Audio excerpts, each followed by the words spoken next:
She seems a bit hesitant, and like there's somebody back home who will be like, "What? What do you mean? What do you mean? What do you mean? I gave you everything. I gave you everything. Nah. And this is what you're saying? No nigga has ever given me everything. Oh. How about you? How about you?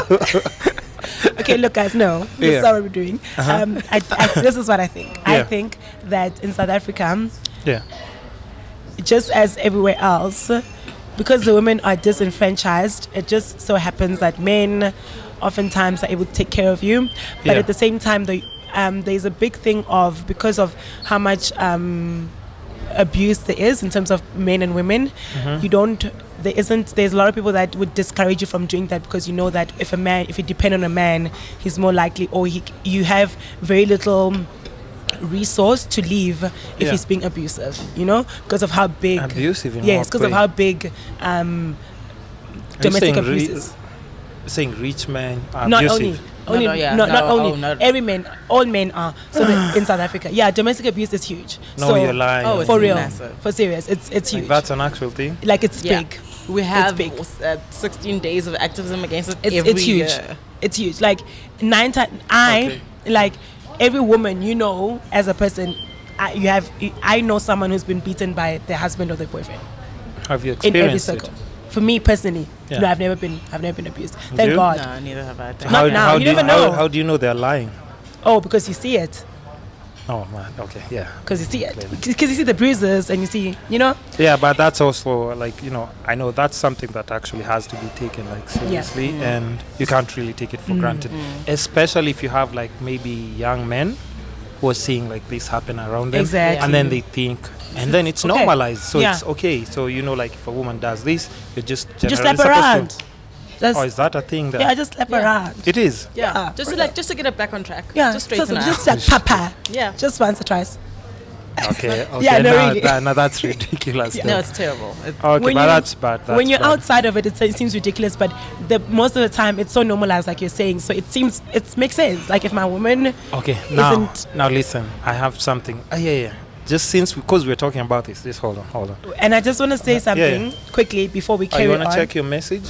Yeah, we got a call. Is this something we can add to the podcast? We could if we want. I think we should add it to the podcast. Wait, before we carry on, I just want to say, she said she wanted to take a sip of the hot chocolate. She just finished my hot chocolate.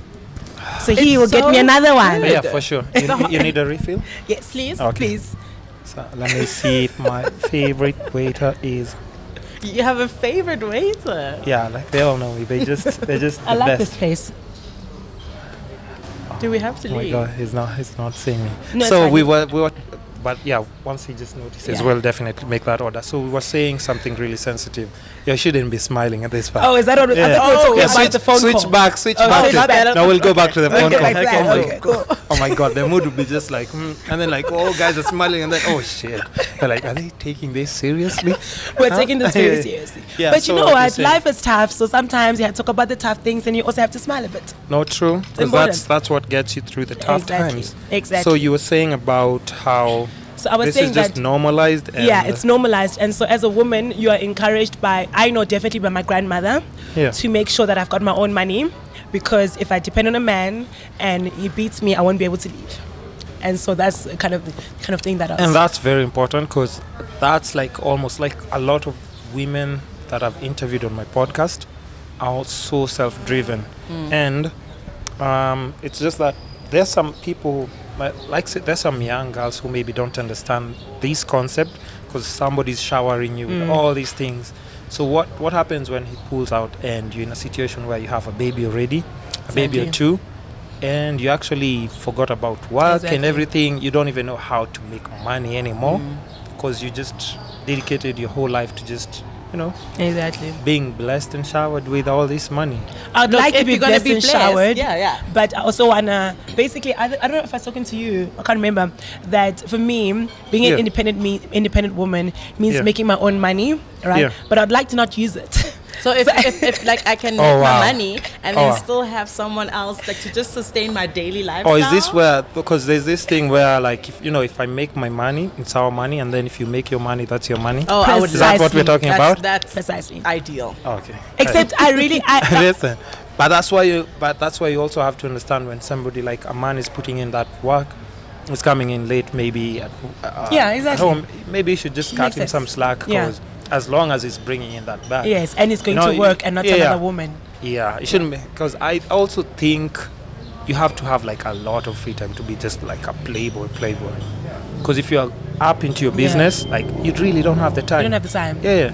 But people make time for things that is important to them. Yeah. No, I've made time for things that have been important to me, and I'm a very busy woman.